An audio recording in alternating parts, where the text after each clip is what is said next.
अस्सलामुअलैकुम, welcome to our channel बाइटल TV. आज की इस वीडियो का जो हमारा टॉपिक है वो है रेफरेंसेस टैब। रेफरेंसेस टैब एक काफ़ी ज़्यादा इंपॉर्टेंट टैब है। काफ़ी सारे लोग जो हैं वो इस टैब को स्किप करवा देते हैं, लेकिन भाई ये काफ़ी ज़्यादा इंपॉर्टेंट टैब है। रेफरेंसेस टैब में जाने के से पहले मैं आपको बताऊंगा कि स्टाइल्स वाला ऑप्शन क्या है। ये मैंने आपको स्किप करवाया था। मैंने आपको कहा था कि ये जो ऑप्शन है ये हम रेफरेंसेस वाले टैब के साथ पढ़ेंगे। स्टाइल का ऑप्शन समझाने से पहले मैं यहाँ पे कुछ पैराग्राफ्स ले लूँगा। इज इक्वल रैंड, ठीक है जी, दोनों ब्रैकेट्स और एंटर करेंगे। हमारे पास यहाँ पे कुछ पैराग्राफ्स आ जाएंगे। अब मैं क्या करता हूँ कि इन पैराग्राफ्स को सिलेक्ट करूँगा और कंट्रोल सी से इनकी कॉपी लूँगा। कॉपी लेने के बाद नीचे आ जाएंगे और कंट्रोल वी से इसे मल्टीपल टाइम्स यहाँ पे पेस्ट कर देंगे। पेस्ट करने के बाद अब मैं क्या करता हूँ कि यहाँ पे कुछ स्पेस भी ले आऊँगा। ठीक है जी, इतनी सी स्पेस काफ़ी है। ठीक है, अब यहाँ पे नीचे आ जाते हैं और मिसाल के तौर पर मैं इस पैराग्राफ को यानी कि इस आप कह लें इन वर्ड्स को अब मैं इन वर्ड्स को सेलेक्ट करूंगा और इसे हेडिंग 1 का नाम दे दूंगा। नीचे आ जाएंगे और यहाँ पे मैं इन दो वर्ड्स को भी सिलेक्ट करूंगा, तीन वर्ड्स को, और इसे भी हेडिंग 1 का नाम दे दूंगा। और नीचे आ जाएं और यहाँ पे इनको भी मैं सेलेक्ट करके इसे भी हेडिंग 1 का नाम दे दूंगा। ठीक है जी। अब हेडिंग 1 का नाम देने के बाद अब चलते हैं यहाँ पे रेफरेंसेस वाले टैब में। ठीक है जी। रेफरेंसेस वाले टैब में जाने के बाद अब सबसे पहला ऑप्शन है table of content. Table of content करता क्या है? अब आपने कई सारे बुक्स के स्टार्ट में देखा होगा कि वहाँ पे फहरिस्त होती है जिसमें लिखा होता है कि आपका ये यूनिट नंबर इस पेज पे है, ये यूनिट नंबर इस पेज पे है। वही काम हम यहाँ पे कर रहे होंगे। अब उन हेडिंग्स का हम यहाँ पे टेबल ऑफ कंटेंट बनाएंगे। कैसे? आप सिंपल टेबल ऑफ कंटेंट के ऊपर क्लिक करें और यहाँ पे इसके ऊपर क्लिक कर दें। आपका यहाँ पे जितनी हेडिंग्स आपकी बनी है उनका टेबल ऑफ कंटेंट आ जाएगा। अब लेट्स सी मैं चाह रहा हूँ कि भाई इस हेडिंग के ऊपर मैं चला जाऊँ डायरेक्टली। तो देखिए जैसे ही मेरा कर्सर इसके ऊपर आ रहा है ये कह रहा है कि control plus click to follow the link. Control को होल्ड करते हुए क्लिक करेंगे तो हमारा कर्सर डायरेक्टली इस हेडिंग के ऊपर चला जाएगा। मैं क्या करता हूँ कि भाई अभी इस हेडिंग को सिलेक्ट करके इसे नॉर्मल टेक्स्ट में कन्वर्ट कर दूंगा। ठीक है जी। और आ जाएंगे दोबारा यहाँ पे टेबल ऑफ कंटेंट में। अब देखिए यहाँ पे तो वो हेडिंग नहीं गई, बट मैंने वहाँ से हेडिंग जो है वो ख़त्म कर दिया, उसको नॉर्मल टेक्स्ट में कन्वर्ट कर दिया है। इस तरह हमें क्या करना पड़ेगा कि अपने टेबल को अपडेट करना पड़ेगा। मैं यहाँ पे थ्री डॉट्स को सेलेक्ट करूँगा। ठीक है जी, और रेफरेंसेस वाले टैब में आके अपडेट टेबल के ऊपर क्लिक कर देंगे और अपडेट इंटायर टेबल को चेक लगा के हम करेंगे ओके। और आपका जो यहाँ पे कह लें कि टेबल ऑफ कंटेंट है वो यहाँ पे अपडेट हो चुका है। बात करते हैं फुटनोट्स के बारे में। ये क्या है कि भाई फॉर एग्जांपल मैं चाह रहा हूँ कि इस पेज में जितना भी टेक्स्ट है मैं इन टेक्स्ट के बारे में इस पेज के एंड पे कुछ नोट्स लिखना चाह रहा हूँ। मिसाल के तौर पर ये जो मेरी लाइन है इसको सेलेक्ट करूँगा और इंसर्ट फुटनोट के ऊपर क्लिक कर दूंगा। तो देख सकते हैं आपका यहाँ पे कर्सर जो है वो पेज के एंड पे आ चुका है। अब यहाँ पे आप उस पैराग्राफ यानी कि उस लाइन के जो बारे में आपने जो भी फुटनोट लिखना है वो यहाँ पे लिखेंगे। मैं लिख देता हूँ जी इम्पॉर्टेंट। ठीक है, इम्पॉर्टेंट। इम्पॉर्टेंट लिखने के बाद अब मिसाल के तौर पर मैं ये वाला पैराग्राफ यानी कि ये दो तीन लाइनें सेलेक्ट करके इसे भी इंसर्ट फुटनोट में डाल दूंगा और इसमें भी हम एक फुटनोट इंसर्ट करेंगे। इसमें भी मैं लिख देता हूँ इम्पॉर्टेंट। ठीक है जी। अब मेरे दो जो हैं यहाँ पे फुटनोट इंसर्ट हो चुके हैं। मैं सबसे ऊपर आ जाऊँगा यहाँ पे और इसको सेलेक्ट करते हैं।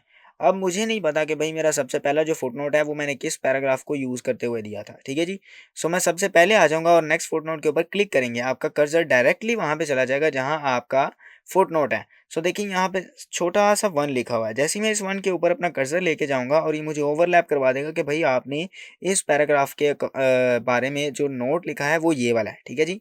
अब नेक्स्ट फुटनोट के ऊपर क्लिक करेंगे तो हमारा कर्सर डायरेक्टली यहाँ पे नेक्स्ट फुटनोट पे आप देख सकते हैं चला जाएगा। ठीक है जी।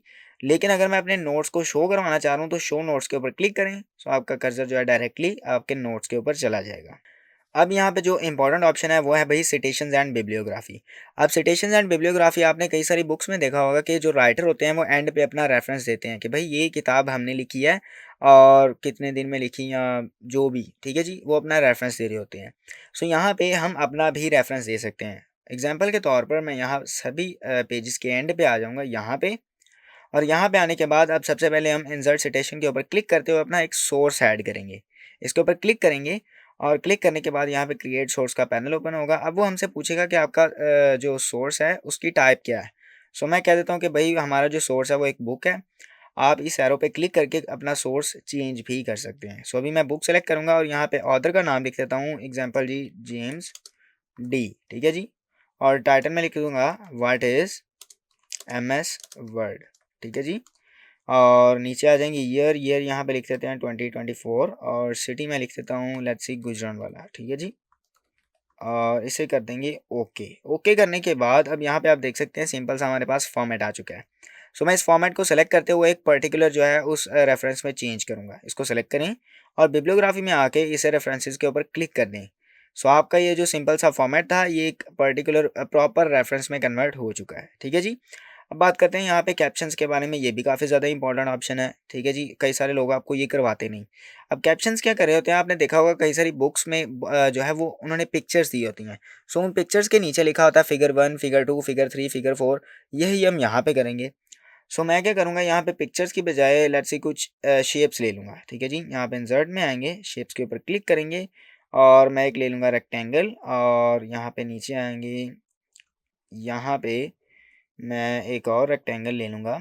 रेक्टेंगल क्या लें भाई, यहाँ बल्कि स्टार ले लेते हैं। ठीक है जी, ये वाला स्टार लेंगे और अब मैं ऊपर आ जाता हूँ और मैं यहाँ पे जो मेरी पहली शेप थी उसके ऊपर मैं एक कैप्शन इंसर्ट करूँगा। सो इसको सेलेक्ट करते हुए रेफरेंसेस वाले टैब में आ जाएंगे और यहाँ पे इंसर्ट कैप्शन के ऊपर क्लिक करेंगे और यहाँ पे आप देख सकते हैं कैप्शन हमारा आ रहा है फिगर 1। आप फिगर के अलावा इसको इक्वेशन का कैप्शन भी दे सकते हैं, आप टेबल का कैप्शन भी दे सकते हैं। लेबल यहाँ से चेंज करके आप इसे इक्वेशन में और फिगर में चेंज कर सकते हैं, यानी कि टेबल में चेंज कर सकते हैं। अभी लेट्स सी मैं फिगर ही लेके इसे ओके कर दूंगा तो देखिए यहाँ पे हमारा एक कैप्शन आ चुका है। अब यहाँ पे दूसरे शेप के ऊपर जाएंगे और यहाँ पे मैं क्या करता हूँ कि इस स्टार को भी कैप्शन एक दे दूंगा। रेफरेंसेस वाले टैब में आए, इंसर्ट कैप्शन और देखिए ये ऑटोमेटिकली ही आपको बता देगा कि ये आपका फिगर 2 है और ओके कर देंगे। सो यहाँ पे फिगर 2 आ गया। अब मैं यहाँ पे चाह रहा हूँ कि भाई जो जो मैंने फिगर्स बनाई हैं मैं उनका भी टेबल बनाऊँ। सो रेफरेंसेस वाले टैब में आप कैप्शंस के ऑप्शन में ही देखेंगे ये है इंसर्ट टेबल ऑफ फिगर्स। इसके ऊपर क्लिक कर दें और ये पैनल ओपन होगा और यहाँ से ओके कर दें सिंपली। सो अब मैं चाह रहा हूँ कि भाई यहाँ पे जो मैंने कैप्शंस बनाए हैं उनका मैं टेबल भी बनाऊँ। तो कैप्शन वाले ऑप्शन में ही आप देखें यहाँ पे इंसर्ट टेबल ऑफ फिगर्स, इसके ऊपर क्लिक करें और सिंपल यहाँ से ओके कर दें। जैसे ही आप ओके करेंगे तो यहाँ पे आपके पास देखें फिगर्स का एक टेबल आ चुका है। ठीक है जी, अब मिसाल के तौर पर मैं फिगर 2 पे जाना चाह रहा हूँ तो इसके ऊपर भी कंट्रोल होल्ड करके क्लिक करें। सो आपका कर्सर डायरेक्टली फिगर 2 पे चला जाएगा। ठीक है जी, अब यहाँ पे बात करते हैं मार्क एंट्री के बारे में, ये इंडेक्स वाला जो ऑप्शन है। सो मैं क्या करता हूँ यहाँ एंड पे आ जाऊँगा और यहाँ पे एक ब्लैंक पेज ले लूँगा। ठीक है जी, ब्लैंक पेज ले लेंगे और कुछ टेक्स्ट भी ले लेते हैं हम। वही कमांड यूज़ करेंगे इज इक्वल टू रैंड, दोनों ब्रैकेट्स और एंटर प्रेस करेंगे। ठीक है जी, अब मैं चाह रहा हूँ इन पैराग्राफ्स में से मैं इंपॉर्टेंट वर्ड्स को मार्क करूँ और इस पेज के आखिर में मैं लिख दूँ सिंपली सा। सो हम क्या करेंगे, नीचे आ जाएंगे यहाँ पे और लेट्स सी मैं ये वाला एक वर्ड सेलेक्ट करूंगा और सेलेक्ट करने के बाद रेफरेंसेस वाले टैब में आके मार्क एंट्री के ऊपर क्लिक करेंगे। अब इसके ऊपर क्लिक करने के बाद आप यहाँ पे देख सकते हैं मार्क इंडेक्स एंट्री का पैनल ओपन हो चुका है और ये जो वर्ड है आपका ये यहाँ पे एंटर हो चुका है। सो मैं इसे कर लूँगा मार्क और मार्क करने के बाद इसे कर देंगे क्लोज। क्लोज करने के बाद अब ये वाले दो वर्ड्स को सेलेक्ट करेंगे, मार्क एंट्री के ऊपर क्लिक करेंगे और इनको भी मैं मार्क कर दूंगा और क्लोज कर देंगे। ठीक है जी, सो मैं ये वाले वर्ड्स को भी सेलेक्ट करूंगा और इसे मार्क कर देंगे। ठीक है जी, और इसे क्लोज कर देते हैं। अब देखें मेरे जो ये पैराग्राफ्स हैं इनके ऊपर ये सिंबल्स आ चुके हैं। सो अगर मैं चाह रहा हूँ कि इन सिंबल्स को मैं ख़त्म करूँ तो आप आ जाएं होम वाले टैब में और यहाँ पे ये देखिए देख सकते हैं, इसके ऊपर क्लिक कर दें तो ये ऑप्शन डिसेबल हो जाएगा। अब यहाँ पे नीचे आ जाता हूँ, लेट्स सी मैं एंटर प्रेस करके 2-3 लाइनें नीचे आऊँगा और यहाँ पे अब हम जो है हमने जो वर्ड्स मार्क किए थे उनको निकालेंगे। सो यहाँ पे कर्सर लेके आएँ और इंडेक्स वाले ऑप्शन में आप इंसर्ट इंडेक्स के ऊपर क्लिक करें और इसे सिंपली ओके कर दें। सो आपके जो भी वर्ड्स होंगे वो यहाँ पे आ जाएंगे और उनके साथ उनका पेज नंबर भी आएगा कि वो किस पेज नंबर से वो वर्ड्स उठाए हैं हमने। ठीक है जी, बट इसमें डिफरेंस क्या है कि ये क्लिकेबल नहीं है, इसके ऊपर आप क्लिक करके आप डायरेक्टली उस वर्ड के ऊपर नहीं जा सकते।